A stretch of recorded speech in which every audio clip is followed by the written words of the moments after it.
Yeah, so thank you, Maureen. I'm happy to have you here today. So yeah, Yes, Elizabeth. Well, when you talked about the Anzac Day, Elizabeth, I remembered when I was young, and my father used to take us into Martin Place, where the Anzacs walked down the city streets, and the crowds were five deep along the road because they wanted to honour those who'd been over in the war. But that was the Second World War, and what we're here today to talk about is the First World War, which for me is a war that made Australia what she is today. It's a war where the words "she'll be right, mate" came from. She'll be right because we're here, and we're going to make it better. And what I talked about last time was about a horse called Bill the Bastard. And Bill the Bastard was a big horse. He was a whaler, and a very big whaler, bigger than most. They are the wild horses that were around Australia. And Bill was shipped off to Gallipoli. And actually, when they were putting him ashore, two other horses, even though he was bigger, two other horses were shot dead in the what do you call it? The thing that they were delivering him on the boat from. I can't think of a barge. He still survived. This Bill the Bastard was a survivor. And he went to Gallipoli, and what he did in Gallipoli was, because he was so big and no one could ride him, even though they tried, no one could ride him. That's why he was called Bill the Bastard. So he actually therefore was set up to carry the sick out of Gallipoli, out of the places where they were shot. It was a terrible war. It was a beach, not a very big place, and it was hills going straight up, and it was a fiasco, actually. It was really a fiasco of a war where the Turks and the Aussies were just shooting one another. There was also Israeli contingent there along with them, a Jewish contingent, and of course a New Zealand contingent. And the horse Bill, he was well known after this, and actually Bill was looked after by Banjo Paterson. Banjo Paterson, who wrote many poems in Australia, and I'm just trying to think which was the most famous that he wrote. I can't think of it at the present moment, but it will come. So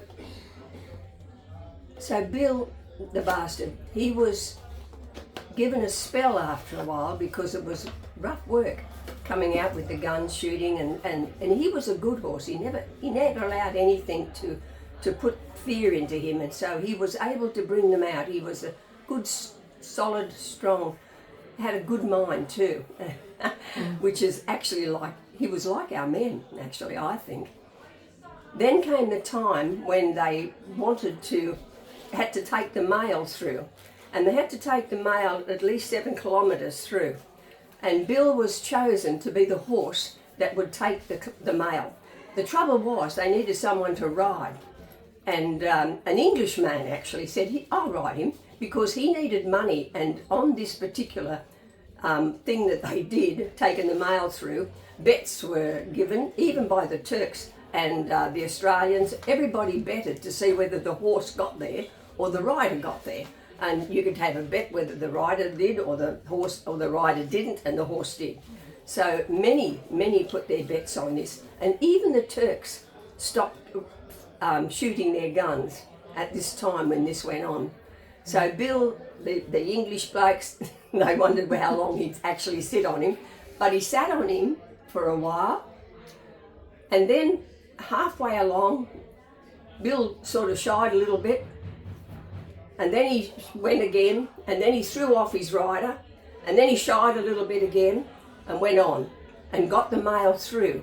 So those who'd bet on the horse getting through got their money, those who bet on the rider got nothing. But when Bill got there, they found out that he'd been shot twice, and he was still able to take that through. This horse was phenomenal. wow. So he was shot twice, and that's when Banjo Paterson come in, and that's when they started to look after him, and they took one out of his side and one out of his thigh, a bullet, and waited and rested him then. Well, after Gallipoli, it was after Gallipoli, he was sent to Egypt. He was sent to Egypt, and yeah, nobody could still ride him, even though they wanted to. He bucked off many, and many. They used to lay a lot of bets, and he was always about who could ride him the longest. Many people got broken legs, broken arms trying to ride this horse. So there was one young man though. He was an Aboriginal man, and he looked after Bill, and he only rode him. He rode him the longest, but it was seconds. So he looked after Bill, and so did Banjo Patterson. But eventually, there was another man, and I can't remember his name. I should have made myself look at this. He befriended Bill. He actually befriended Bill in Gallipoli. He started to feed him, just that little sweet every now and again. So when they got to Egypt, this fella got to Egypt too.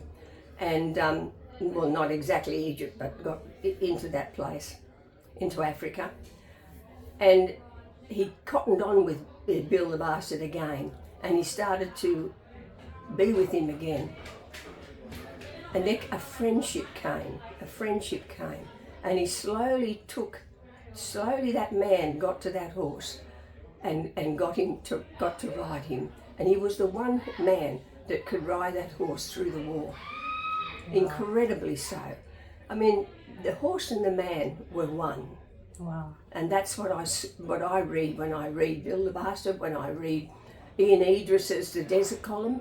It's a great book, Ian Idris's Desert Column. It's all about the way the Australians, and Ian Idris was in the war.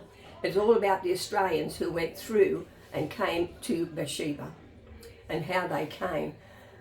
Cheval was the man who led the Australian army.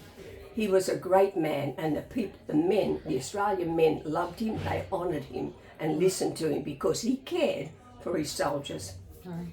So Bill, he actually was in the last cavalry charge, the light horse. He was in that. He did not have a rider because his own man lost his leg at that stage. The man who was on him all the time lost his leg and couldn't ride him. So Bill carried the the bullets, the guns, the things that needed to be taken as they went come against the Turks at Beersheba. It's a great thing. It's the last great ride of the cavalry. And Cheval and the Australians, other Australians that weren't riding, the 200 men rode against the Turks at Beersheba. And there were men either side and the dignitaries watching from the top. And they said they would never be able to make it. And the Turks also thought that they would never be able to make it because the horses had been without water for many days. But also there were wells at Beersheba, Abraham's wells that were there. And so the wells at Beersheba that were there, and the horses could smell the water. So the horses just took off and went. And so we went in and jumped over the Turks. The Turks were shooting their guns in the beginning, and our men, when they fought, they were noisy. The Turks couldn't cope with it because they were cooeying all the time, which is a word for come together, unite, bring us together. So they were always yelling, and wherever they fought, they were always yelling and carrying on. And that was a part of being Australian. And I'm thinking now, before they even get to there, they're going through the places, and their own padres, their pastors, are telling them about the areas that they're in. And these men were actually seeing the ghosts of past people that were there. So it was a very special time, a spiritual time for these men to be able to see this. I mean, if you look it up in Ian Idris's book, he talks about that they saw the houses of old. They saw the people of old. And this is what they saw. I think God was setting Australia up at that time. It gets me a bit emotional because I think this was the setting up of the youngest nation on earth coming to release Jerusalem, the youngest nation. and we were the youngest nation then. So we were coming in. You know, King Richard couldn't do it, Napoleon couldn't do it, Alexander the Great couldn't do it. That nobody could release Jerusalem, but the Australians were coming up to that place, to Beersheba, which would actually let them come into Gaza even. So that's what was ahead of them. And as they rode so fast that the Turks couldn't bring their guns down to kill them anymore. They were shooting over their heads because the Turks just got carried away with all the noise that was going on and the horses that were racing. So they came in and they overtook the Turks. The Germans actually tried to blow up the wells of Beersheba, but they got as good. They didn't get to them. They got to one, and no other well was blown up. So there was water for the horses. This all can be looked at in Build a Bastard or the Desert Column Ride. So the Aussies released Jerusalem for the first time. And we know now that that's when Balfour made his declaration that that Israel would be given back to the Jews again. And I believe that the Lord has said, you who bless my people will have a blessing. And I believe that we have blessed these people by releasing Jerusalem to them. Also, another part of it later on is one of our men, a group of our men were told to go into Damascus. They were told not to, they were told to go in. Chauvel said, go in and take it. The English said, don't go in and take it, because they wanted Sir Lawrence of Arabia to have the responsibility to go into that. But our men, they got lost going through the area and they ended up in the town of Damascus, and the mayor came out and gave them a letter to give them the town of Damascus to the Australians, which actually caused a little bit of a problem because they weren't supposed to be there. But this is what happened. I really believe God has his hand on Australia from the First World War. She will be right, mate. We are here. We are the nation that is going to go into the world, I believe, and bring the gospel to all. I don't know what else to say. Is that enough?